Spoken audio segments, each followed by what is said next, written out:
to Medicine, Motherhood, and Missions, the podcast where we dive deep into our faith on this incredible journey of balancing a life dedicated to healing, nurturing, and giving back.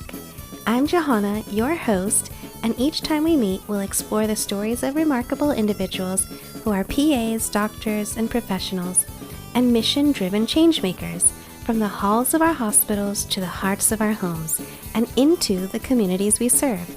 Join us as we uncover the challenges, triumphs, and everything in between through the lens of our shared faith in Christ. Whether you're a healthcare professional, a parent, or someone passionate about making a difference for God's glory, this podcast is for you. So grab a cup of coffee or tea, settle in, and get ready to be inspired by real-life stories of resilience, compassion, and dedication, all rooted in faith. Hey friends, this is Johanna and Becky. I'm here with another friend of mine, Becky George, and she is a program analyst. She's worked with the NIH coming up on 10 years. Her work focuses on program development, management, grant management for the National Institutes of Mental Health suicide research teams. She's also a wife and mother of 3 really adorable children. And not surprisingly, she's also an entrepreneur. Although she may say it's accidental, Becky is a creative and comes from quite a creative family. Becky has started an interior design business. She's become popular on Instagram as a stylist influencer, and you can find her on Instagram as Styled by Beck. So thanks, Becky, for joining me, and thanks for taking the time out of your busy day and with the 3 kids to, talk with me today. Yeah, thanks so much, Johanna. Thanks for having me. Yeah, of course. I'm so excited to talk to you because you've got such a lot of different things going on, from NIH and research, public health, and then this entrepreneurial journey you've started with interior design. So I kind of first want to talk to you about, although you've become a popular, interior design influencer, you do have that day job working for the NIH. Can you tell me a little bit about what you do and programs you work on? Yes, so I am a scientific program at the National Institute of Mental Health. Like you said, I've been there close to 10 years now, which is crazy to me. I work as part of their suicide team, just working on different projects related to suicide prevention. I do a lot of planning of conferences to kind of get the researchers together to get updates in the field. We have a lot of researchers doing grants and trying to update the field Mm-hmm. every so often. So we do a lot of just reviewing of those grants, working on portfolios just to make sure everybody's kind of staying on top of their research. And Mm-hmm. so it's been a great experience so far. Yeah, it's so neat because you're kind of involved in some of the cutting edge, or seeing some of the cutting edge research that is in this particular field, which is really important. Oh, yeah. Um, Anxiety, depression, especially suicide, and prevention hope programs. So, what else do you like? What got you interested in that field, or how did you end up in that? Particular? Yeah. So actually it just kind of it was an opportunity that fell in my lap. I went and got my master's in public health Mm-hmm. back in 2011.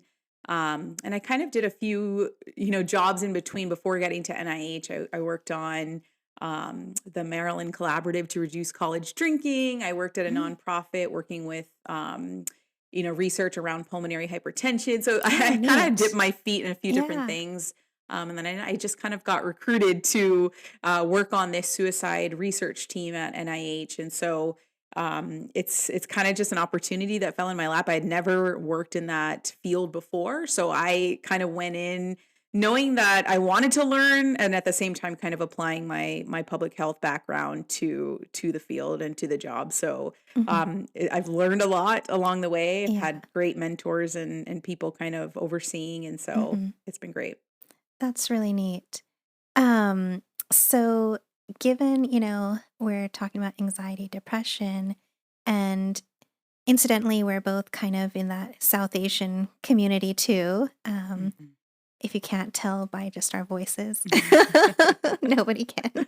And so, how has the stigma associated with anxiety and depression changed over time?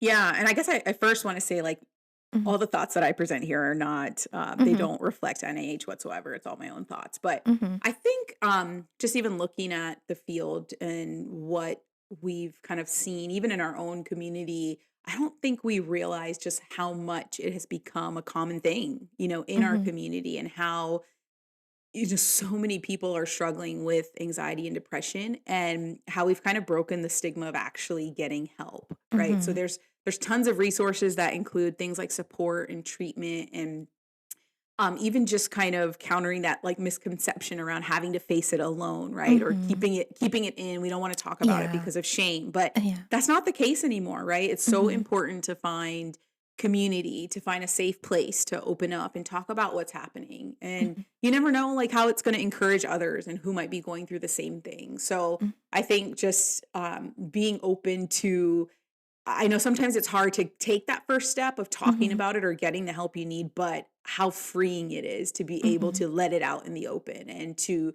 talk with other people that have maybe gone through the same thing and getting the help that that is so easily available, but it's just, taking that first step to be able to get it.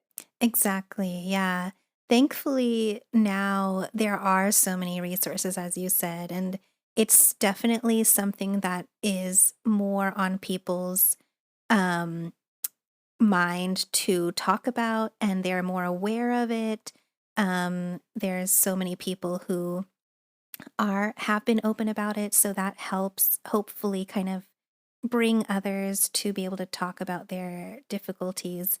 I know, like, uh, it had been an issue with the Asian, or, communities. Sometimes we tend to, be more positive or like self-sufficient maybe, and, try to we are always have maybe trying to prove ourselves all the time, and so maybe that kind of holds us back from opening up more, but Mm. definitely I think hopefully it's changing, and something that people are able to communicate with and get the help they need. Yeah, yeah, Yeah. for sure.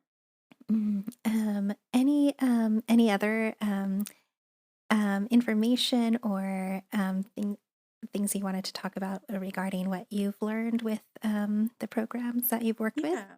Yeah, I mean, I think just in general, just keeping like an open mind and having that compassionate Hmm. mindset, especially if you haven't gone through it, just being able to Hmm. be that source Yeah. of a listening ear or Hmm. just, sometimes it might not take just talking, but just listening. Hmm. And so I feel like I've definitely learned that even in my own experience with having I do a little bit of mentoring and yeah, mentoring basically Uh-huh. with younger people at our Hmm. church or, Uh-huh. people in our community. And I think Hmm. a lot of the times it's just being able to sit back, not Hmm. really you might not have a lot to say, but Hmm. hearing what the other people have to say and the other person has on Exactly. their mind at that moment, and then Yeah. and then talking about like picking different parts of it that you might be able to share experiences with that might be helpful. So Hmm. I think that's what I've kind of learned, even or just taken away from that, is just Yeah. having that open mind, having compassion, having empathy, and so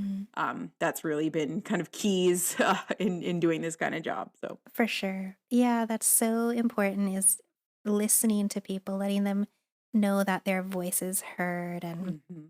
that non-judgmental um listening ears, right?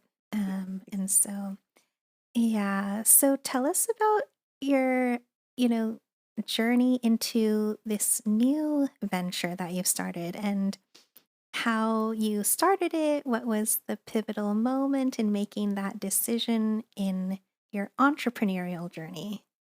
Yeah. So in 2020, I mean, we know that was all just kind of a wacky year for everyone. Everyone was at home, not Mhm. really going anywhere. So we also were stuck at home. And so I kind of had an itch to redecorate my home. And I was Yeah. just like thinking of every project I could do while I'm at home, while I'm Yeah. here, things that I could get done. Mhm. And I wanted to capture my progress. So I started a private Instagram account now Mhm. called Style by Beck. Uh-huh. And it was mostly for me to document, kind of what the spaces looked like, how Mhm. it changed, and then kind of putting thought into saying what I liked about it. Uh-huh. Right. So Right. at the time, I know my husband Jim, he one day asked me, like, why is it you share it, make it public? Yeah. And Yeah. that kind of took me a little while to pull the trigger to make it public, but Right. once I did that, I never looked back. It was kind of Mhm. a fun way for me to be creative, to kind of step out Mhm. of the box and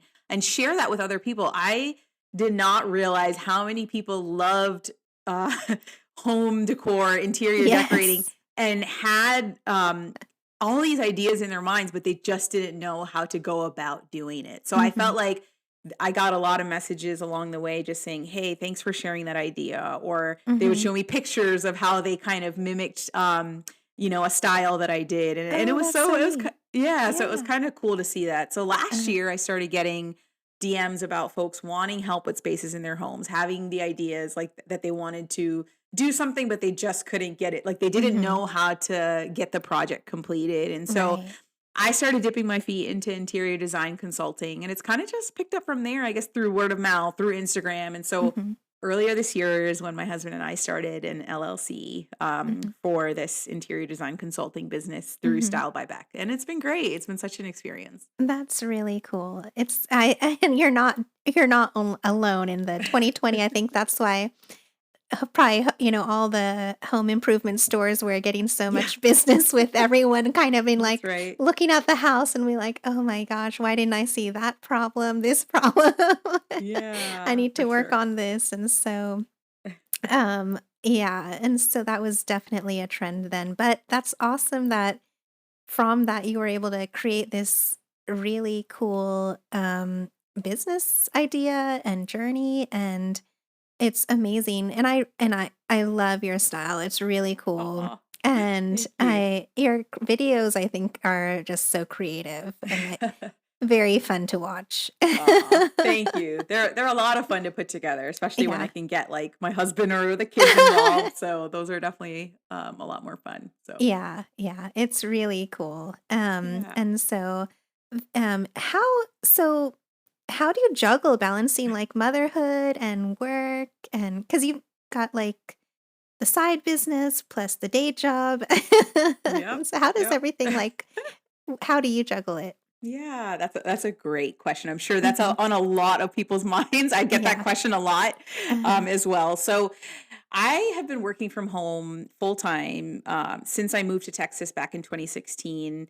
And we had our first son in 2017. So even just the blessing of being able to Mm. stay home with him and work, Mhm. I know not everyone has that option to do that. Mhm. So that in and of itself was such a blessing. We've had family close by that have come and help, my in-laws, and Mhm. that's been such a blessing. And at the same time, once we had baby number 2 and baby number 3, I think just figuring out a balance that worked best for us. And so, by the time the kids were 2.5, we would kind of put them in a little preschool, day school, so they would kind of get interaction with other kids. And Mhm. that was sort of a way for me to also get my work done, Yeah. dive more into the side business of interior Mhm. design. And so now we're homeschooling. And we Oh my started that a couple goodness. of weeks ago. This is our and I'm still working full time and Uh-huh. doing the design work. So Oh, it's for wow. sure a balancing act. And Yeah. we've been blessed with a super great nanny that comes and helps me, so I can kind of get this stuff done. Right. But also just being able to balance, the Mhm. work day as well as like fitting in time for homeschooling, and then Yeah. content creating and the consulting side of it. So it's definitely a balancing act. But Mhm. this is a first year for a lot of it, right? Yeah. So I think just kind of seeing how these next 6 months Mhm. are going to go. Like we're trying to break it up into pockets of time, so we don't say like Yeah. overwhelm ourselves with like a time Exactly. frame. Yeah. Yeah. I think that's key is, like, short, small time frames, then Yeah. you feel like you can accomplish those goals Yeah. versus, Yeah. like, "This is gonna be on for, like, our next 5 to 10-year plan," you know? Yeah, So, exactly. Yeah. breaking things up into small achievable goals, right? Yeah. Yeah. And but yeah, juggling as a mother and these days it can be tough. I mean, Yeah. especially you're like homeschooling Mm. plus the work, and I think we all face that. We all struggle with, how do we manage all the balls in the air, like, Yeah. but yeah, I think it's, yeah, as you said, small achievable goals that you can kind of rejoice in once that's accomplished. Yeah. For sure. And so how would like as a Christian, how do you like have like any advice like about faith-filled parenting? What kind of focuses do you bring into your um parenting's Yeah. portfolio, so to speak? Yeah. Yeah. That's a great question. I think Mhm.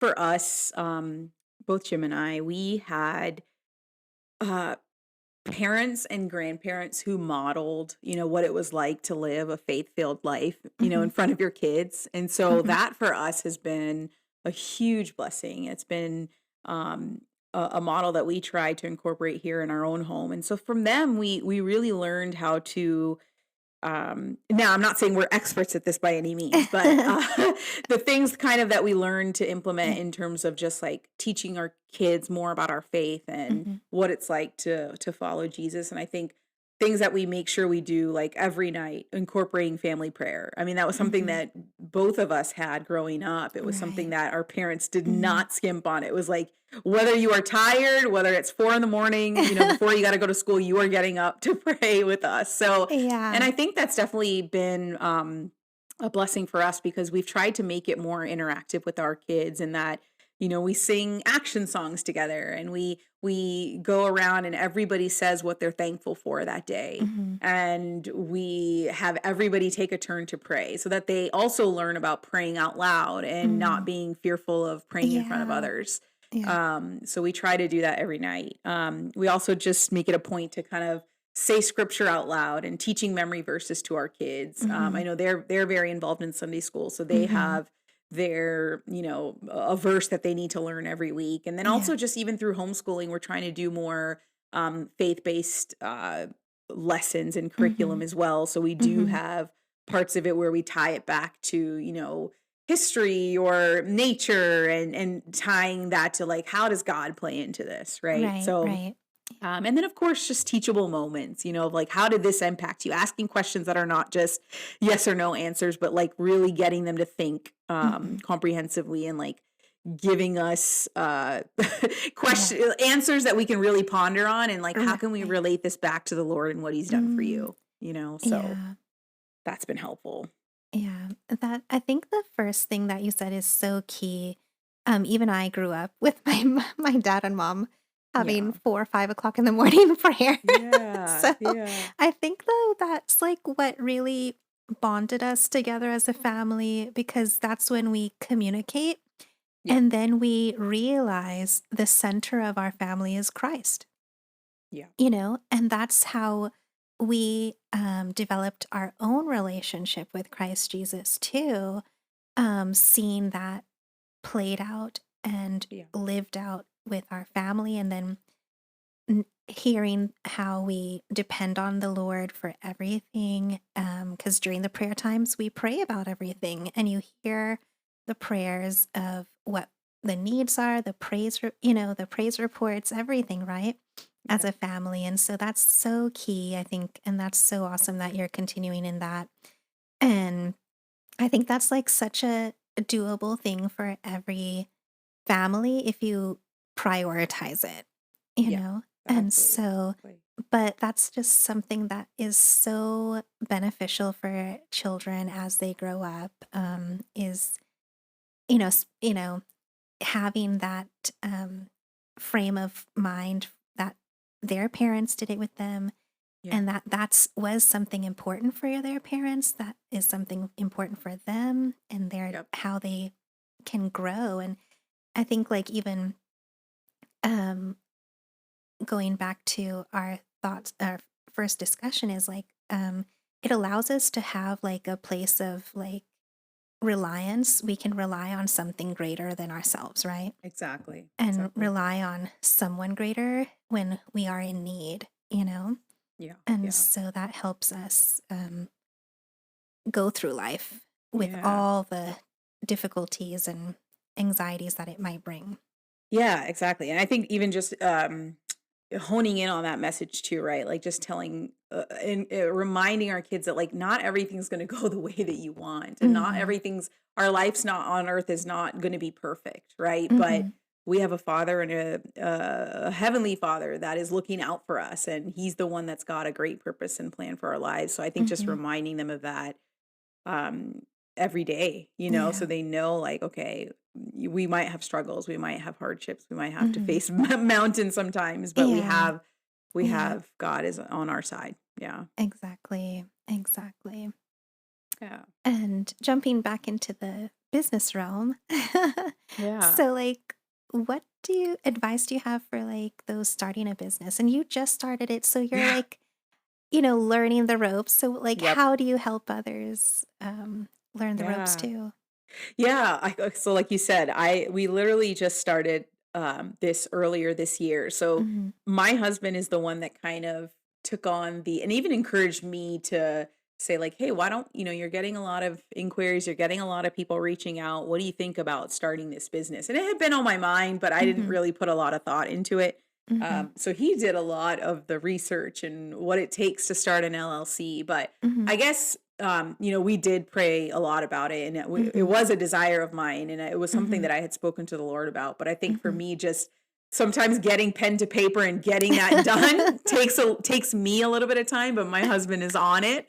So I think if you have a desire, if you have a mind where you want to start something, Hmm.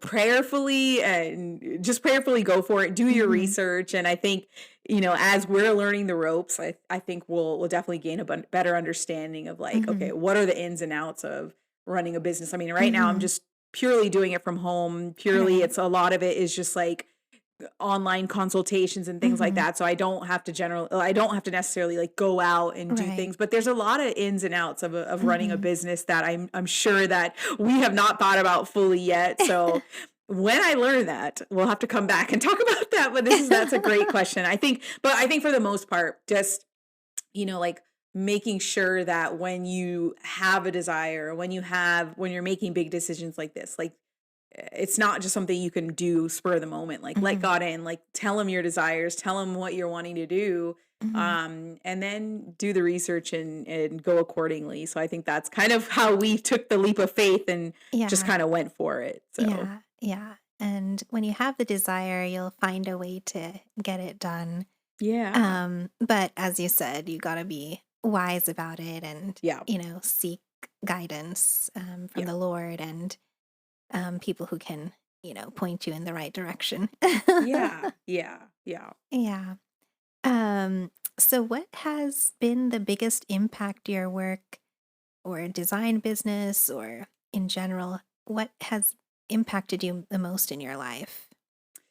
Yeah, I think through all of this, like just making sure I am fulfilling the role that God has planned for me. Sometimes I worry Hmm. like, okay, am I doing the right things in this moment, in this season, right? But Uh-huh. um just making sure that in everything in our work that we do that we're doing it as unto the Lord. And Hmm. so a lot of the times I have to kind of take a step back to be like, okay, am I prioritizing the right thing today, or am I Hmm. prioritizing what needs to be done that I've been putting off for a while, that maybe I need to just kind of reshuffle things Hmm. to make sure I get those things done, right? So Yeah. there's kind of been a few different learning curves along the way, but also just even in this space of uh running this business, or even just meeting new people like on Instagram, just the connections, like Hmm. learning about different styles, and that Hmm. your one style it could be so different from someone else's, right? Right. And Yeah. I think sometimes it's easy to get lost in comparison in the Oh, world yeah. of just like, oh my gosh, they're living in a prettier house, they designed it so much better than I could have. And sometimes it's easy to fall down that rabbit hole. Yeah. But just reminding yourself, man, like the blessings that God has given you, and how are you stewarding that Mhm. to bring glory to his kingdom or bring glory to him. Mhm. and just reminding myself, like, we can't, like, when we do fall in that trap of comparison or thinking Mhm. that, okay, we're not good enough, like, okay, we need to take a break. Mhm. We need to kind of just, focus in on what's important. And so For there sure. have been times where I probably do need to take a break social media for a while. And so I Mhm. try not to check it every so often, or, like doing Mhm. things that will help to keep you from falling in that trap, Yeah. So Mhm. I think there's definitely been, yeah, learning experiences through all of it. Yeah. So It's a mental health check. yeah, for sure, for Because sure. seriously, comparison is like the root of all evil sometimes. They save Yeah. money, but, comparison, honestly, because then you always are wanting more, or you're Right. never satisfied or grateful for what you Yeah. have. Yeah. And losing that gratitude and that gratefulness of what you have here and now, you end up losing perspective of everything in Yeah. life. Yeah. And Yep. so, and that's huge. Yeah. Yeah. And I think also just even going back to like even I don't want to be like a stumbling block for other people. Like I don't want people to fall into that trap Mhm, of, oh well, she's doing this, she's getting all these things, or a lot of the times mhm, I try to frame it as, okay, if I'm going to be sharing about a product or mhm. how to style this, like I'm really hoping that the message more so conveys, like, okay, I've tried this out, now you can try it in your own home, so like giving more encouragement that, like, hey, you can actually do this Yeah, versus, hey, I have this, look at me. Like that is not right. the that's not the Yeah, message that I want to give off. yeah, yeah, I want it yeah. to more so be just like an Mhm, encouragement for other people that they can step outside of the box and yeah. do the same. So, And that's, I love how you do things. And honestly, you do encourage people. And I love your encouraging posts too. And because in online social media can you so go braggy yeah. and, so easily. And so I'm glad and I love that you have this heart to be more of an encouragement and like use your home as a blessing Yeah. for others and want others to have their homes as a blessings too for themselves. So Yeah. Yeah, that's for pretty sure. awesome. Yeah. And how would you encourage others in balancing motherhood, work, and dreams? Everything. Oh man, I think just even reminding yourself that it's all a balancing act, right? Like Hmm. it's not always going to be perfect. I think Hmm. there's going to be times where we probably feel down on ourselves, or like, hey, I didn't do it right today, or Hmm. I got impatient with the kids, or Hmm. I messed up on this project at work, or I'm not meeting my deadlines for getting clients things on at the right time, like Yeah. things happen, in a day or in a week where sometimes, Uh-huh. you might be pushed back a little bit, or you might be delayed. So I think Hmm. just finding a balance that works for you and giving yourself grace, Yeah. because it's not going to look sometimes the way that you envisioned it or the way that Hmm. you had planned for it to be. Yeah. And then at the same time, just giving those stresses and those burdens over to the Lord. I know there's times where Hmm. sometimes I feel so overwhelmed, or I feel so just like a lot of pressure Hmm. on me for a certain project or for For something, sure. whatever it is, Hmm. right? And the only words that can come out at that moment is, Lord, help me. And I Yeah. think that for me is just like a way of like, God, I putting my hands up, like I surrender Hmm. this because I can't do it in my own strength. Yeah. And that's something that I still have to continually learn, because sometimes I do try to do things in my own strength, and then Hmm. it just takes me longer, or it takes me 10 times, like it's 10 times Yeah. harder, right? Yeah. Whereas once I have given it over to the Lord, or if I Uh-huh. give that stress of the day over to the Lord, like you Mhm. feel so much better. For And I think sure. also, yeah, and I think also just like starting my day in the word, or starting my day with prayer, like before I do anything else. I've been Mhm. trying to train myself, like, don't pick up the phone and check any social media, or don't check anything else until you've read the word, until you've Mhm. given over to saying your prayers to the Lord. So I think that's something that I've been trying to focus on, especially since the beginning of the year, so that I don't get bombarded with like stressful thoughts early in the morning that'll carry over into my day. Yeah. so just Mhm. kind of practicing those little things. Yeah.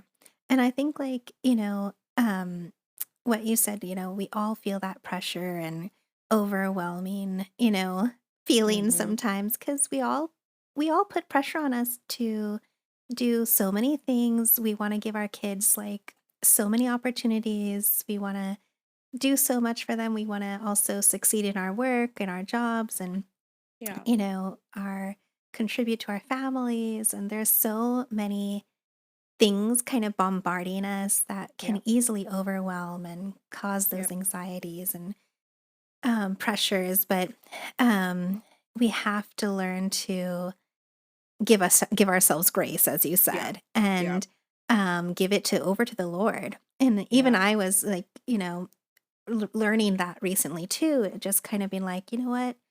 I can only do whatever I can do. I mean, to the best that I can do it, but Yeah. I'm not gonna have to put too much pressure on myself to do any more than I can. Yeah. You have to learn grace and boundary. Yeah. Yeah. Right? For Yeah. sure. And For sure. so it's yeah, and giving it to the Lord, everything in our life is from him and he Yeah. can help us do what we need to do Yeah. Yeah. as long as it's a blessing. And so Yeah. um I know you wanted to touch on, your dad was a huge influence in your life. You mentioned that earlier too with your prayer. And I know he left a great legacy for your family. Yeah. Yeah. Yeah, so I know, so my dad unexpectedly passed away back in 2022, and it was definitely a great shock for all of our family, something that we were not expecting. And so I think, it's been just like a time of reflection, a time of grappling with grief that Mm, sometimes hits you in waves. Sometimes you don't know, mhm. it'll just come out of nowhere. Yeah. And whether that's a memory or whether Mm, that's someone talking about their own, mhm. experience or, are seeing other people with their dads. It's like little Mhm. things that can Mhm. sometimes bring memories or, Yeah. little pockets of grief that you just have Mhm. to kind of deal with. Yeah. My dad was probably one of the most, like the kindest, Mhm. caring person. He loved the Lord. That was like Mhm. one of his favorite subjects to talk about Mhm. was just sharing the gospel. And even around the time that he passed away, at his funeral, I was 38 weeks pregnant, so I could not, Mm. unfortunately, I could not attend the funeral. So I had Yeah. to watch live stream from home. Oh, man. But I did get to be with him, the week prior while Oh. he was in the hospital and kind Mhm. of just tell him I loved him and tell him I was so proud of him and that I was Yeah. proud to be his daughter and that Mhm. that we would carry on the legacy that he left for us, the torch that the Lord gave him, that we would continue to carry that on. So I think just even hearing the testimonies of so many people who were impacted, by his life and that Mhm. things that I had never even heard of before. And so I was like, wow, he would do some of these things and wouldn't tell anybody. And I was Yeah. so like him though, because he didn't want the attention. And he was Yeah. always like that. He was very Mhm. much a person that, even in a group of people, like he loved just one-on-one conversations. He would never be like, he was never the loudest voice there. He was always someone that would sit in a corner and have a one-on-one with someone and would just love to kind of observe the group and loved seeing his kids and his grandkids just kind of playing. And Uh-huh. that was something I so appreciated, like his quiet and Oh. nature of humility that wasn't always looking for attention. And so Mm. that was a blessing to hear, was just the testimonies of so many people that were touched by his life, that I stories that I had never heard before. So um yeah, and so we're just thankful that he left just an amazing testimony for all of us, for his kids, for my mom and for his grandkids. And so Mm. things that we still talk to our kids about Upacha. They lovingly called him Upacha, and Oh. we still talk to them about him and show them pictures and old videos of them with him. And So, and they Yeah. still actually pray for him in heaven. They'll say, "Pray for Apacha in heaven." So we, Oh, we're always touched to hear that. So yeah. I was blessed to have him as a dad, and just a faithful, loving dad that, Mm. we could come to with anything. And he was never, he would never judge us. It was always, Yeah. I'm here for you, and want to hear you out. So I'm really Yeah. thankful for his life. That's so awesome that the accomplishments he had that are remembered is the time he spent with people, the Yeah. kindness he shared, the humility he had, and the love for Jesus that he shared. That's so just amazing. Yeah. And Yeah. so I love that. And well, thank you so much, Becky, for spending this time with me conversing. Yeah.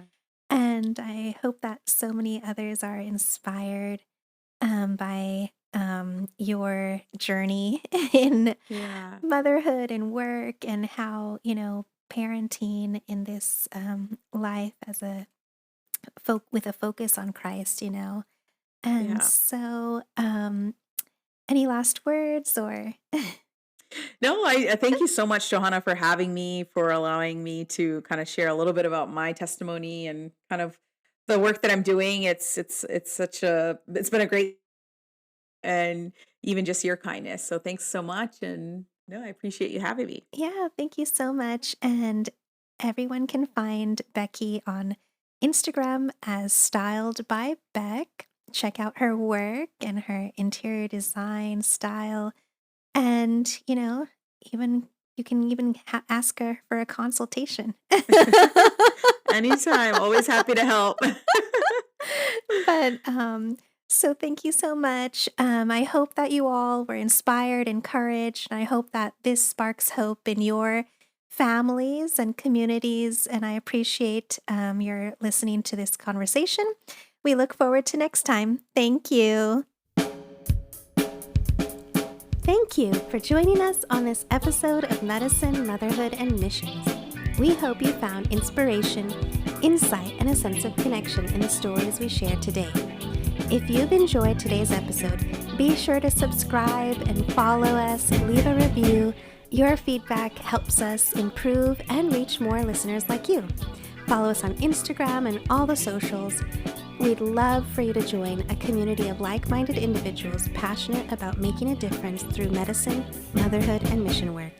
Remember, whether you're balancing the demands of a medical career, navigating the joys and challenges of parenthood, or dedicating yourself to a cause greater than yourself, you're not alone. We're here to support you, celebrate, and inspire one another on this incredible journey. Until next time, keep healing, keep nurturing, and keep sparking hope. This is Johanna signing off from Medicine, Motherhood, and Missions.